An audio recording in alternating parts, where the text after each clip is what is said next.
Hi guys, my name is Asad and today I'll be talking about dysphagia. So dysphagia, as the name suggests, it is comprising of two words, that is dys and phagia. Dys is dysfunction and phagia is to eating.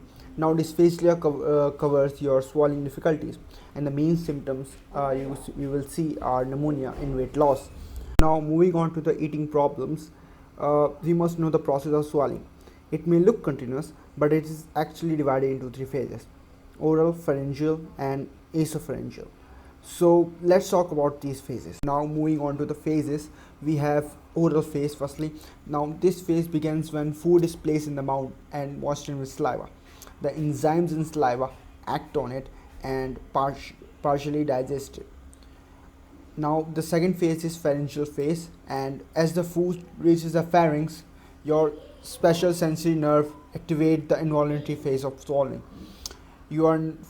The bolus is not in the voluntary control. Now this phase is critical because in this phase the closure of the larynx by the epiglottids and vocal cords occur, and there is temporary inhibition. Now in the last phase of swallowing, that is esophageal phase, the bolus is propelled downward by peristaltic movement into the stomach. So you can clearly see along any of these phases any neuromuscular problem can arise and can cause problem in swallowing.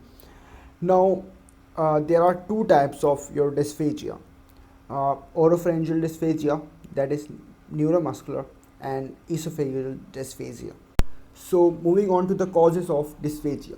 So there are two types of dysphasias, and first of all we're going to discuss about one type of dysphagia and what are the causes of that. So causes of oropharyngeal dysphagia, as you already know, that it is neurovascular. So you can clearly see that any damage to brain or nervous system can cause the diseases. So the main disease, the common disease that causes oropharyngeal dysphagia are your cerebrovascular accidents, AML, Parkinson's disease, myasthenia gravis, or tardive dyskinesia. Now there are several causes for esophageal dysphagia. It can be congenital, it can be due to any drug or any other GI condition. So the main causes of esophageal dysphagia are achalasia, non-achalasial motility disorders, strictures, rings, VAPs, GERD, extraesophageal GERD, neoplasia, esophageal diverticula, any foreign body, pill-induced infectious esophagitis, or any cough. So guys, this is the end of part 1 of dysphagia. In the next video, I'll be talking about esophageal dysphagia in detail. Thanks for watching.